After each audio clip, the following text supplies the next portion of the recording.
नमस्कार दोस्तों। PSSM blessings परिवार से मैं मिशा गुप्ता डेना मरियम जी की पुस्तक रुक्मणी और कालचक्र का फेर के ऑडियो 79 में आपका स्वागत करती हूँ। रेवती अपनी कहानी सुना रही हैं कि कैसे रथवाहक ने उसको उसके परिवार से मिलने जाने के लिए प्रेरणा दी। रेवती आगे सुनाती हैं। फिर वह सारथी हमें मेरे परिवार से मिलाने के लिए ले गया। उसके सुखद शब्दों के लिए कृतज्ञ मैंने उसे भीतर आने का निमंत्रण दिया और हमारे साथ भोजन साझा करने के लिए भी कहा। माता ने बहुत सारा स्वादिष्ट भोजन भेजा था। मेरे सबसे बड़े भाई हमारी छोटी सी भूमि को लंबे समय से संभाल रहा था और मेरी माँ उसके और उसके परिवार के साथ रह रही थी।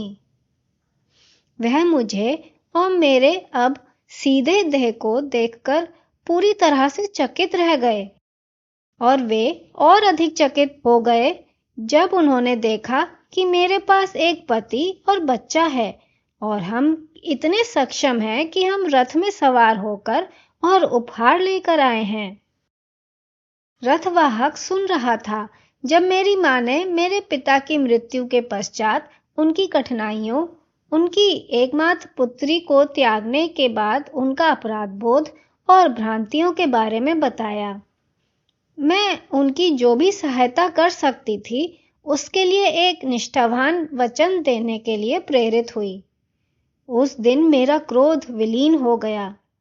मैंने अपने परिवार को क्षमा कर दिया जिन्होंने मुझे उस समय एक विकलांग बच्ची के प्रति प्रेम नहीं दिखाया, क्योंकि अब मैं जानती थी कि वह उनकी सीमाओं के कारण था, ना कि मेरी किसी अपराध के निमित्त।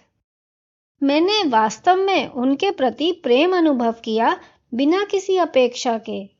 मुझे लगता है कि माता मुझे एक महत्वपूर्ण पाठ सिखा रही थी, बिना अपेक्षा के निस्वार्थ प्रेम करना।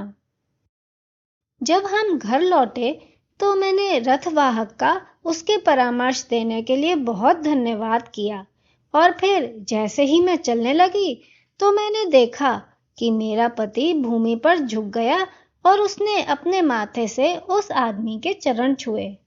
उस आदमी ने उसे उठने में मदद की और मैंने उसे कहते हुए सुना, मुझे धन्यवाद मत दो, माता का धन्यवाद करो, मैं केवल उनका सेवक हूं।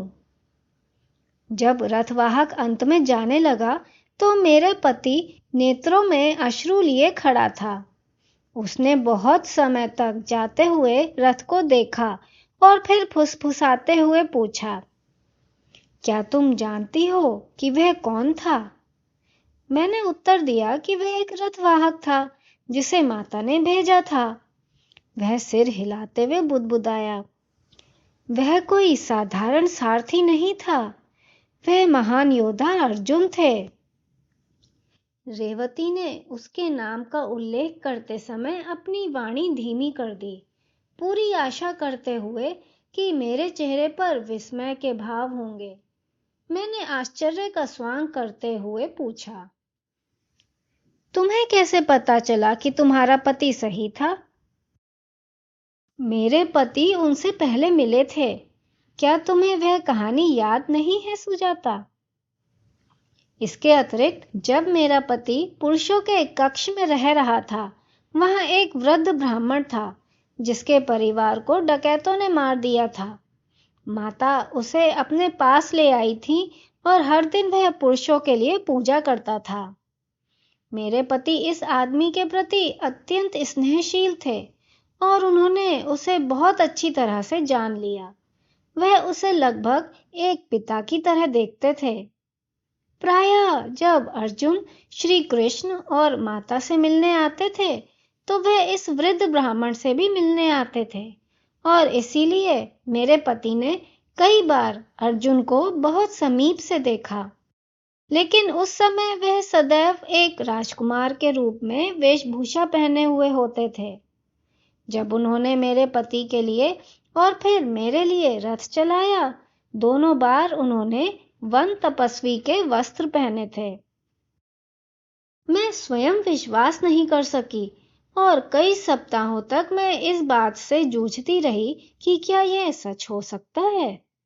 एक महान क्षत्रिय, एक राजकुमार, हम जैसे गरीब संगीतकारों के लिए रथ क्यों चलाएगा?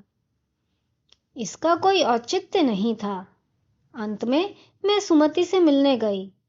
उन्होंने मेरी कहानी सुनी और तुरंत उत्तर नहीं दिया। फिर उन्होंने धीरे से कहा, अपने वनवास के समय माता अर्जुन को जगत की बहुत सारी हृदय विदारक घटनाएं दिखा रही हैं और उन्हें उनसे परिचय करा रही हैं जिनका वह भविष्य में मार्गदर्शन करेंगे। माता ने उन्हें द्वारका में कई बार बुलाया है और उन्होंने यहाँ रहने वाले कई पुरुषों और महिलाओं को सहायता प्रदान की है। उनकी विशेष समस्याओं को दूर करने में उनकी मदद कर रहे हैं। यह तुम्हारे लिए समय था कि तुम अपने परिवार के साथ इस दरार को ठीक करो ताकि अपने भविष्य में क्रोध नहीं ले जाओ। माता ने अर्जुन को चुना ताकि वह इसे करने में तुम्हारी सहायता कर सके और इसलिए निश्चित रूप से इसका अर्थ है कि तुम्हारा उसके साथ आने वाले जीवनों में एक संबंध होगा। सुजाता, उस समय से अर्जुन मेरे मन में बार बार आते हैं। ऐसा लगता है जैसे वह मेरा श्री कृष्ण और माता से जुड़ने का माध्यम है। मुझे प्रसन्नता है कि तुम और मैं फिर से मिले हैं। मैं जानना चाहती हूँ कि तुम इस विषय में क्या सोचती हो। पहले मुझे उससे क्या कहना चाहिए इस पर मैं चुप थी। किसी कारण से अर्जुन के साथ अपने अनुभव को साझा करने की इच्छा नहीं हो रही थी। मैं इसे अपने हृदय में बंद करके रखने की आवश्यकता अनुभव कर रही थी। कुछ क्षणों के बाद मैं उसकी ओर मुड़ी और आश्वस्त होकर उत्तर दिया, रेवती, मैंने भी ऐसी कहानियां सुनी हैं कि अर्जुन ने माता के प्रति अपने प्रेम और भक्ति के कारण उनके प्रशिक्षण के प्रति स्वयं को समर्पित किया है। मैंने सुना है कि श्री कृष्ण उनकी उच्च मानसिक क्षमताओं को जागृत कर रहे हैं, लेकिन माता उनका हृदय, उनका सार्वभौमिक प्रेम जागृत कर रही हैं। मैंने सुना है कि यह निर्वास का समय पांडवों को उसके बाद आने वाली चुनौतियों के लिए तैयार करने का समय है। यद्यपि कोई भी कदाचित नहीं जानता, श्री कृष्ण और माता को छोड़कर, कि आगे क्या होगा। यह उसके प्रशिक्षण का भाग होना चाहिए। निश्चित रूप से ऐसे एक सम्मानित योद्धा और उत्कृष्ट राजकुमार में ऐसे कार्य करने के लिए महान विनम्रता होनी चाहिए। यह मुझे उस समय की याद दिलाता है जब माता विदर्भ के लोगों के बीच वेश बदलकर घूमती थीं। यह वही है, वह उसे वही प्रशिक्षण दे रही हैं जो उन्होंने स्वयं को दिया था।